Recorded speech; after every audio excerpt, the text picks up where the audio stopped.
Hi, I'm Dr. Barbara Byers. Welcome back. I thought I'd follow up my thoughts on codependency with some thoughts on friendship today. So, having friends is about having healthy attachment. It's about attachment.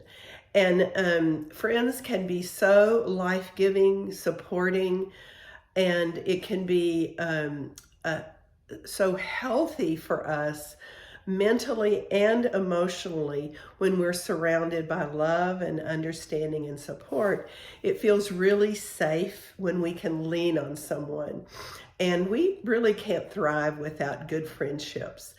Some research has shown that physically we're much better off with friendships. In fact, when we have close friendships, it is a better indicator of longevity than even good diet and exercise. Isn't that interesting?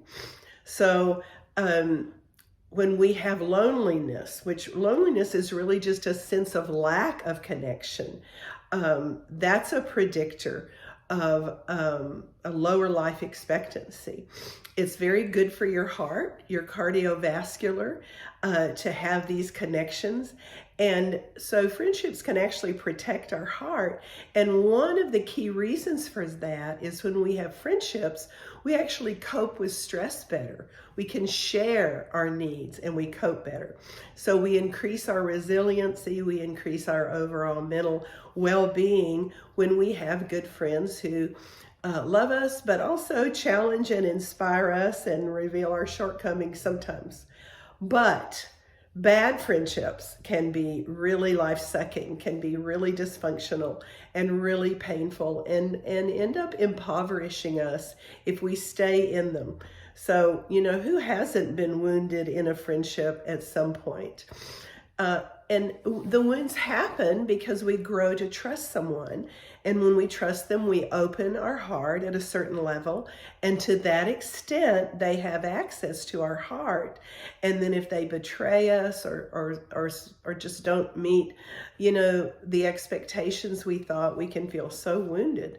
And we have to learn to remove ourselves or at least distance ourselves when we recognize that a friendship is unsupportive, when there's not the give and receive, that reciprocity, and they're making unreciprocated withdrawals. We have to learn not to tolerate ever being mistreated, being accused, or being sabotaged. We have to back away from that. When we have a loss or betrayal in a friendship, it's really important to process that and to grieve that and not get frozen in the pain of that.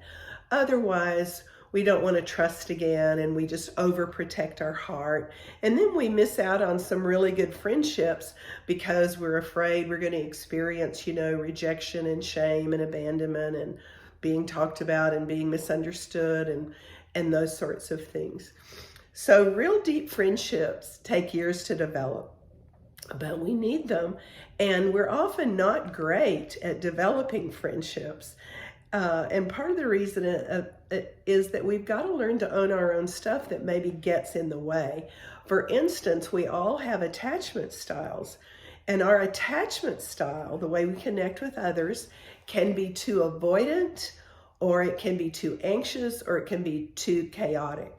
And these usually come in some way from things we've learned in childhood, and we bring those patterns into our friendships. So when I was a child, if my emotions were dismissed, I may have coped by avoiding and suppressing my emotions, and that's going to show up in the friendships.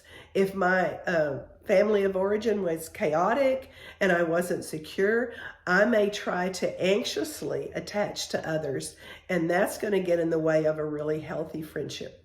So let me talk about just the different levels of friendship or different levels of attachment. One is just associates.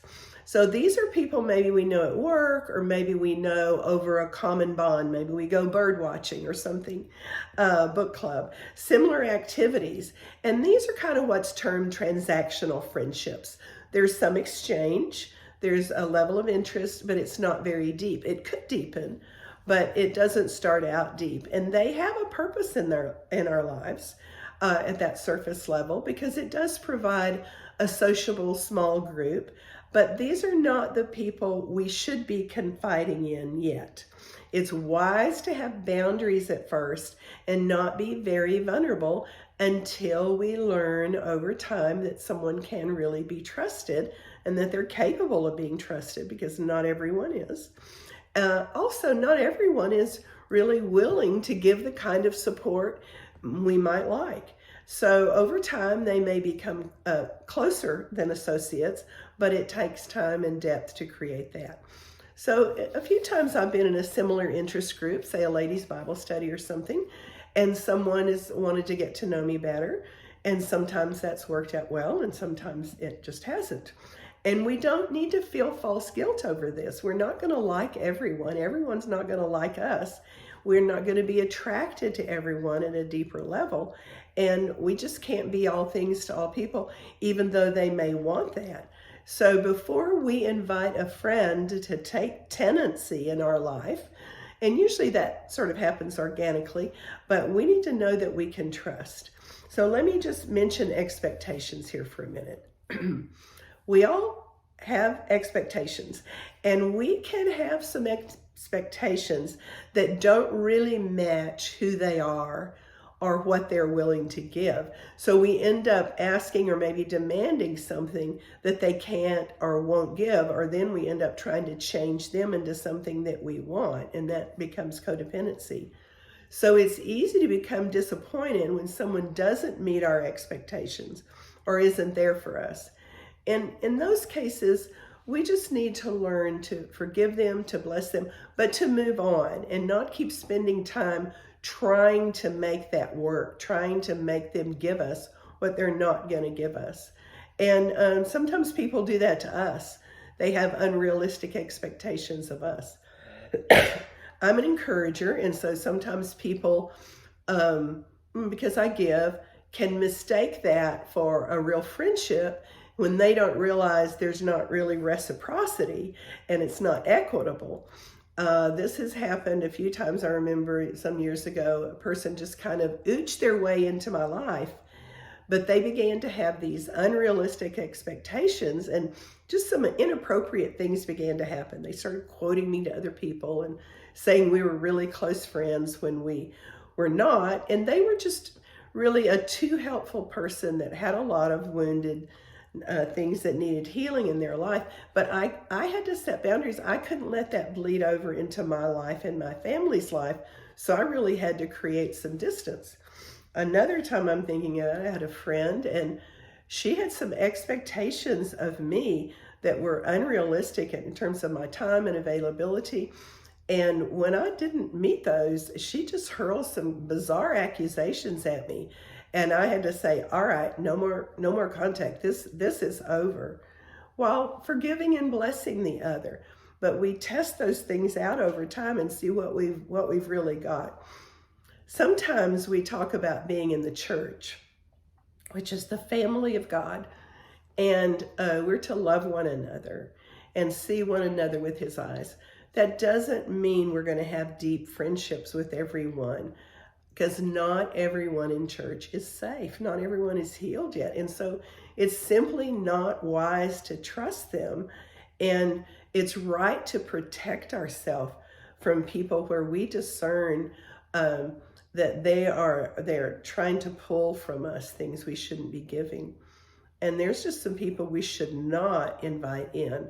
So we use our discernment. And if we're a bit leery, then we pay attention to that, and we don't give out vulnerable and valuable information about ourselves. People can turn and use that. They can try to control us, or they can use that with others.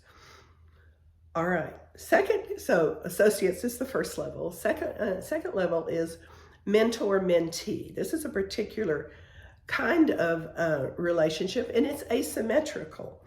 But it's very specific because the mentor is someone who has maybe more education or experience or wisdom, something to give the mentee, but there's an agreement there, a specific agreement. And there should be clear boundaries. For instance, maybe you've hired a coach. Well, that coaching appointment is, say, 50 minutes long, and maybe you pay for it or maybe you don't. But there's a specific agreement, and both parties can benefit from that. But you need to be clear about what you hope to achieve and why you're meeting. The third level of friendship is collaborators. So these are friends that you may share a real emotional connection with, but just at a specific time. So maybe this is your college roommate, someone you've gone off to college with. And so there's this close proximity and emotional immediacy, and it can be very valuable for a while in that specific context. But it's healthy if you let it happen organically, let it change organically, and even sometimes end. Sometimes we can try to keep a friendship past its due date when really it's run its course, and that's all right. It's not that there's a problem in anyone's life. It's just that things change where we are.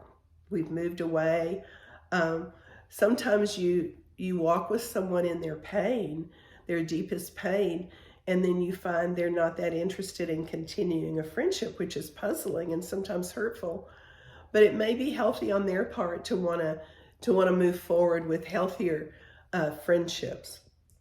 And so it's better to just release your expectations, release any of that pain to the Lord, and move forward and really spend time and energy with people in your closer circle, because we don't have time and energy for everyone. So that brings us to the fourth level of friendship, which is the core level, which is the deepest level of friendship. These are people that share with you your core values. These are trusted confidants. You get together, you laugh, you cry, you enjoy each other, and you trust each other. And you trust them with the good, the bad, and the ugly. They can see your good, bad, and ugly, and they're not going anywhere. They're still going to be loyal. They're still going to stay. They're going to stick around because they have real care for your heart. They see your core, and they know how to keep your vulnerable information honored. You don't have to ask them to be there for you. They're going to be there for you. An example of that in Scripture is Jonathan and David. They trusted each other. They would lay down their life for each other. Even in old age, David looked after Jonathan's grandson as a token of honor toward his friend Jonathan. And with these deepest friendships, we have much fewer boundaries because there's just no topic that's off limits, and you're both there when the support is needed. It's a little bit emotionally invasive because you're getting to know and be known, and it takes real humility to have this deepest kind of friendship, because you're saying, you can come to me and tell me when you see something about me that's not okay, and I give you permission to use that surgeon's knife precisely and hopefully very kindly and very gently. If they're not kind, that's your indication they shouldn't be in that inner circle. If they want to come in and slice and dice, and you don't need to deepen that friendship, you need to distance it. But we all need permission to be ourselves and to give others permission to be themselves. Proverbs 27:6 says, faithful are the wounds of a friend. And so when we approach friendships, one of the things we have to be willing to do is to really resolve differences, to approach the differences and to resolve those. And that will strengthen a friendship, or it'll show you, this isn't going to be resolved. So let's ask the Lord to make us good friends and to heal our hurts so we can be a friend to others and draw good friends in.